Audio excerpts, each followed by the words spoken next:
Hello everyone, आज हम लोग करने जा रहे हैं exercise 12.18 of aldehyde ketones and carboxylic acids. Question 12.18 के 3 पार्ट्स हैं और हमें एक प्लॉजिबल एक्सप्लेनेशन मतलब पॉसिबल एक्सप्लेनेशन देना है कि ये जो रिएक्शंस हैं वो होती हैं, क्यों होती हैं, कैसे होती हैं, इन्हीं के बारे में देना। सो 3 पार्ट्स हैं। इसमें जो फर्स्ट पार्ट है वो है साइक्लोहेक्सेनोन। ये हो गया cyclohexanone form cyanohydrin in good yield. अगर इसको हम लोग HCN के साथ रिएक्ट कराएंगे तो ये डेल्टा नेगेटिव है, ये डेल्टा पॉजिटिव है।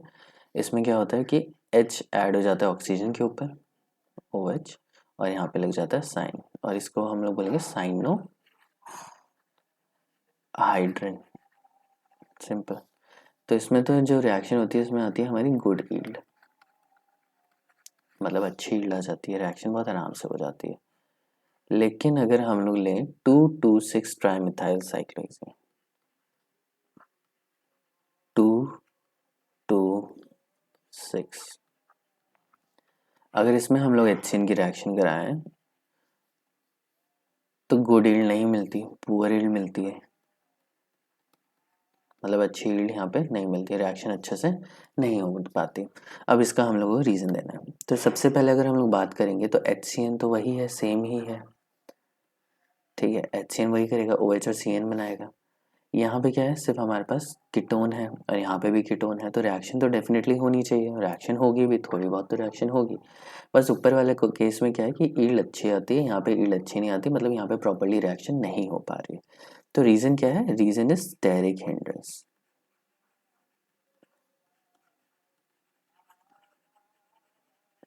ये जो रिएक्शन है ये है SN2 reaction, substitution nucleophilic biomolecular. इसमें जो HCN ब्रेक होगा और वो CN इधर आएगा। अब ये CN जाके क्या करेगा, अप्रोच करेगा C+O को।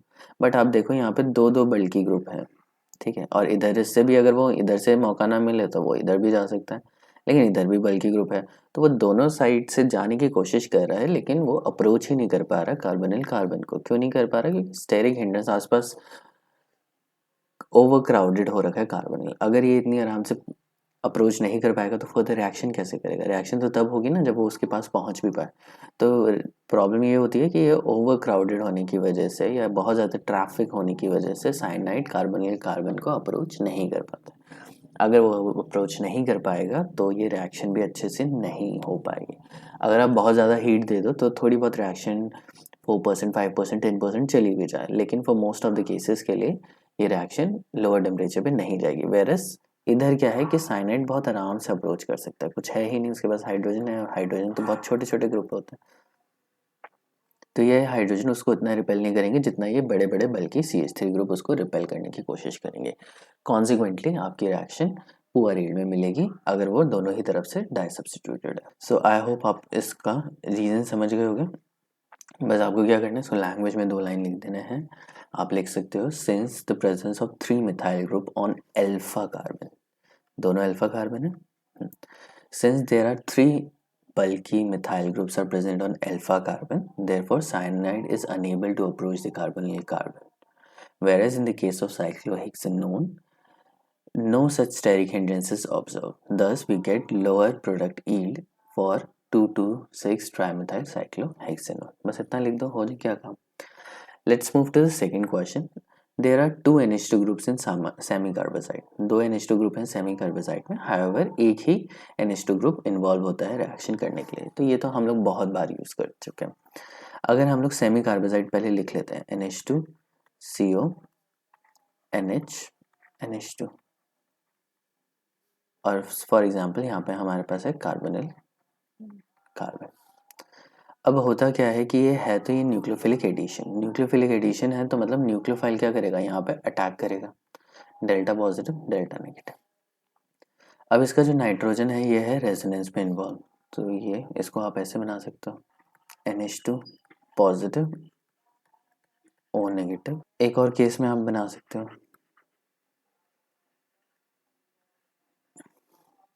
तो हमारे ये दो रेजोनेटिंग स्ट्रक्चर बन गए, एक ये बन गया और एक ये बन गया। अब दोनों रेजोनेटिंग स्ट्रक्चर में हमें दिख रहा है कि इस नाइट्रोजन पे पॉजिटिव चार्ज आ रहा है, फिर इस नाइट्रोजन पे पॉजिटिव चार्ज आ रहा है। तो जिस नाइट्रोजन पे पॉजिटिव चार्ज आ रहा है वो एक पॉजिटिव चार्ज के ऊपर क्यों अटैक करेगी, पॉजिटिव पॉजिटिव तो नहीं करता। तो हमारे पास एक नाइट्रोजन तो डेफिनेटली ये दिख ही रही है, ये दिख रही है ना। ये क्या करेगी, इसके पास लोन पेयर है और इसके लोन पेयर रेजोनेंस में इन्वॉल्व भी नहीं है, तो ये तो फ्री है, इसके ऊपर नेगेटिव चार्ज सबसे ज़्यादा है। इसके पास नेगेटिव चार्ज क्या है, कंपैरेटिवली कम है।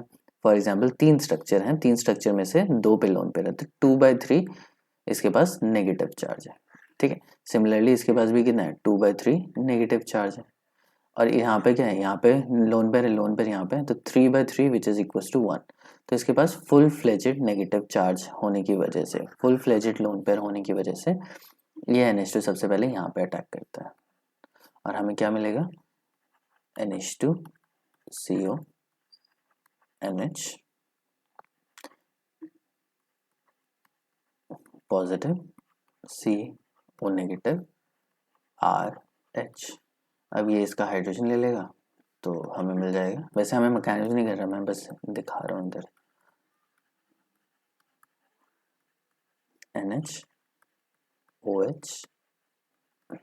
अब यहाँ से क्या होगा, -H2 हो जाएगा, ये OH इधर से निकल जाएगा और हमें मिल जाएगा हमारा डिजायर्ड प्रोडक्ट।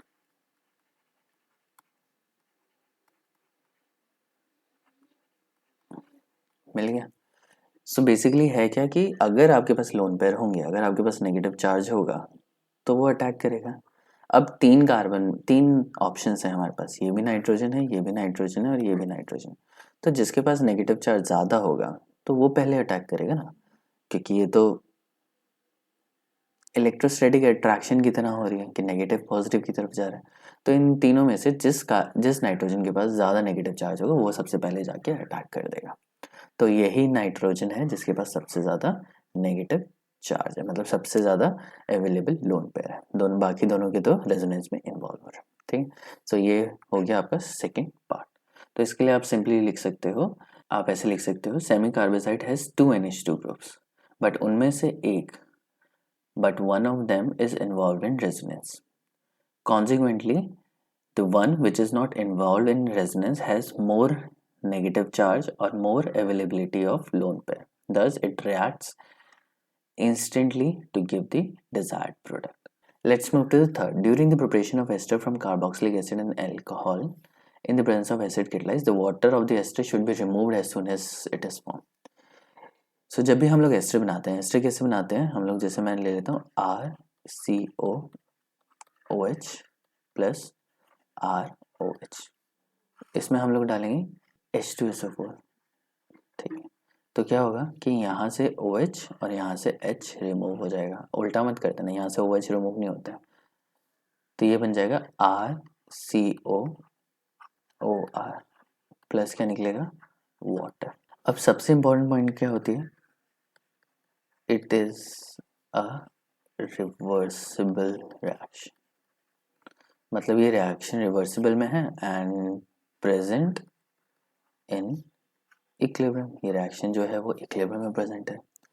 सो अगर ये रिएक्शन इक्विलिब्रियम में प्रेजेंट है, एस्टर को आप वापस हाइड्रोलाइज करके अल्कोहल और कार्बोक्सिलिक एसिड बना देते हो, तो ये तो थोड़ी दिक्कत वाली बात होगी, क्योंकि इक्विलिब्रियम की जो रिएक्शन होती है वो तो कभी कंप्लीट ही नहीं होती है। सो इस रिएक्शन को कंप्लीट करने के लिए आपको क्या करना पड़ेगा, आपको ली शेटलियर प्रिंसिपल का यूज़ करना पड़ेगा।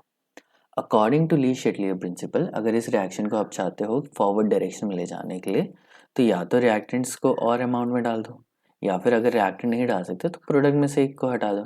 तो जैसे ही वाटर बनता रहता है ना, उसको हम लोग को कॉन्स्टेंटली हटाना पड़ता है।